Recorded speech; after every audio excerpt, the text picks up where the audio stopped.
Havel sice vyklidil hrad a zaujal pozici mrtvého brouka, ovšem škody napáchané jeho v uvozovkách humanistickou politikou jsou natolik nedozírné, že jejich důsledky nejsme schopni vůbec domýšlet. Ještě zde straší postavy umaštěných a podivně vyhlížejících poradců, ještě zde straší silueta panovníka, čepičce s rolničkami, megalomana a zamindrákovaného umělce. Dramatik a bývalý mluvčí Charty 77 nutno podotknout, že i Charta se nakonec od jeho osoby distancovala. A co je nejhorší, podstatnou měrou se zasloužil o rozpad naší milované vlasti Československa.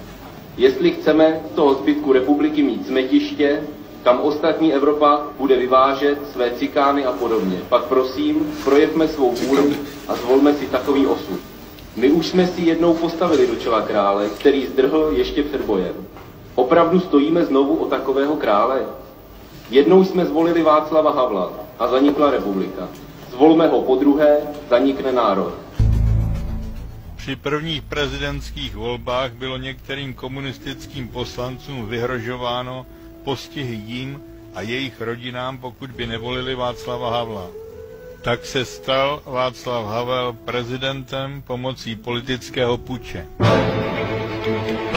Slibuji na svou čest a svědomí věrnost Československé socialistické republice. Varšavská smlouva, vojenský pakt zemí bývalého východního bloku, po jehož rozpuštění Havel volal už za komunismu. Stejně tak se ale tehdy stavěl k jeho západní protiváze, Severoatlantické alianci.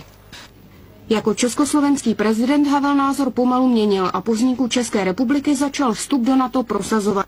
Tento polointeligent se rozhodl zničit nejlepší zemědělské družstvo i životní dílo jeho předsedy Františka Čuby.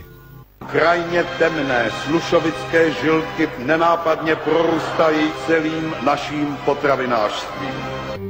V té době už ti chytřejší začínali tušit, že to všechno je jeden velký podvod. A pomalu jich přibývalo, jak se objevovaly další a další skutečnosti a jak náš stát se začal pomalu propadat do hospodářského marazmu. Havel také prosazoval zrušení vojenské výroby na Slovensku v Dubnici nad Váhom, protože výrobky byly údajně nehumánní a vražedné, zatímco výrobky jiných zbrojovek sloužily na ochranu demokracie.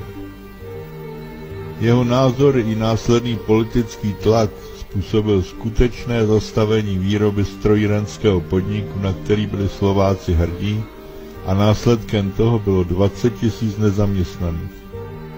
To bylo taky jedním z podstatných důvodů pro rozdělení československého státu v roce 1992. Teď bude pořádek. Jsem neodvolatelný. Václav Havel byl jako disident členem výboru pro nespravedlivě stíhané. Že evidentně šlo o zástěrku, jak se zviditelnit, dokazuje jeho naprostá bezcharakternost při schvalování útoku NATO na Srbsko, při přepadení Iráku, Afghánistánu, Libye a Sýrie. Havel pomáhal budovat postmoderní režim bez morálky a práva.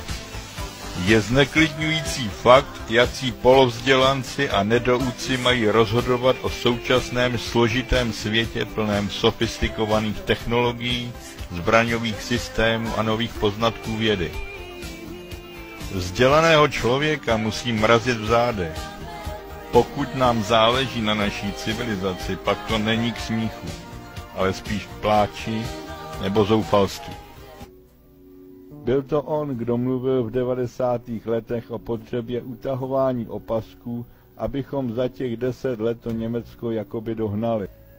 Stručně řečeno, kaskádní devalvace koruny, liberalizace cen v monopolním prostředí státních výrobců a obchodů, kdy průměrný měsíční plat byl devalvací sražen na zhruba 100 amerických dolarů, byl postupem přesně podle návodu Mezinárodního měnového fondu a Světové banky.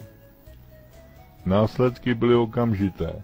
Prudké zvýšení cen spotřebního zboží, potravin, služeb za současného znehodnocení vkladů občanů vedlo k poklesu životní úrovně až u 90% populace. Ekonomická reforma funguje. Harvardské investiční fondy, jistota správné investice. Jakoby to byl někdo, kdo si přivlastňuje výsledky práce jiných nebo žije z práce, nesmysl. Odíráme se, my jsme schudli kolektivně, všichni jsme, a to, co se tady dělo, a možná, že by se mohlo dít ještě nějak pár měsíců díl, se dělo to, že jsme doslova a do písmene projídali nebo spotřebovávali naše národní bohatství. Naprosto stejným způsobem ale vyvádějí miliardy do cizích zemí firmy se skutečnými zahraničními vlastníky.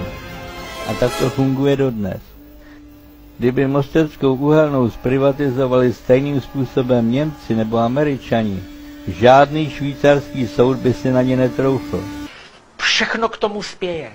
Všechno zapadá do sebe a míří ke katastrofě. Jeden čin za druhým. A já jsem si říkal, ty vole, oni po té revoluci, jak to dostali, jo. Ta šance mít to 20 let, člověče. Jen se o ty lidi trošku postarat, jo. Žádný parazit, já jsem nad tím přemýšlel, žádný parazit, člověče, nezničí svýho nositele. Oni, jo. Rozkradli všechno, kluci. Všechno. Všechno. Za těch 7 let? Všechno, ano. Všechno.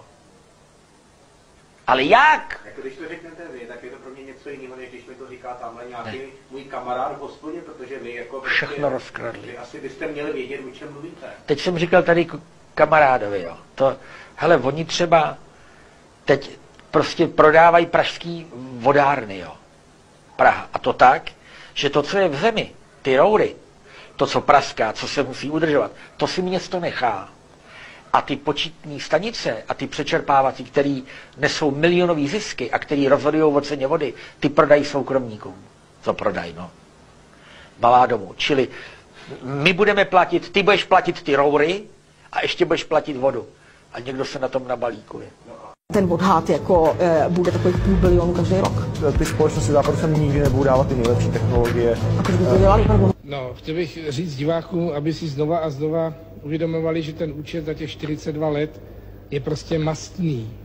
A že vždycky se rozhoduje vlastně mezi tím, dát teda 1 miliardu do severních Čech, nebo dát 1 miliardu do našeho zdravotnictví. A ten odhad jako bude takových 500 milionů každý rok. Půl bilionu každý rok, 500 miliard. 500 miliard. Každý rok opustí Česko, který by mohlo být použito na platy, investice. Přesně tak. A to vám prostě chybí. V té ekonomice to prostě chybí a vy to poznáte. Prostě už to poznáte, jo. A proto já se směju takovým těm debatám jako o rozpočtu, že jako bude deficit 20 miliard a 30.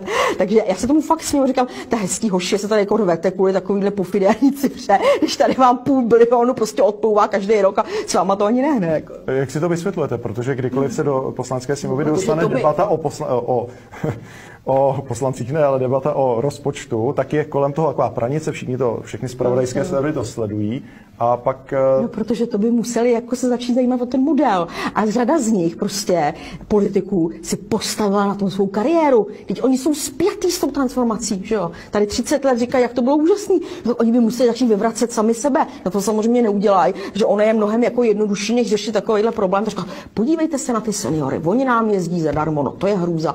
A stojí nás to přes 6 miliard nebo tak nějak. Což je mimochodem 0,5% výdajů rozpočtu, jako jo. Takže tohle radši budou řešit, jo, než aby řešili opravdu tu velkou věc, to znamená to, kam jsme se dostali v té mezinárodní dělbě práce, což je naprosto klíčový. Protože to vám prostě determinuje, kde ta ekonomika stojí, přidanou hodnotu vám to ukazuje a z toho se vám potom odvíjí celý ten komplex mezd, ale i třeba daní. To znamená, jakou máte daňovou strukturu, co bude s tím státem, bude schopen uživit z toho ten veřejný sektor, na jaký úrovni. V naší zemi je 830 000 lidí v exekuci, což reálně znamená 5 milionů exekucí. 130 000 důchodců je v exekuci a neuvěřitelných, říkám neuvěřitelných, 6 000 dětí má na sebe exekuci. Znamená to v reálných číslech, že občané České republiky dluží na exekucích neuvěřitelných 240 miliard korun.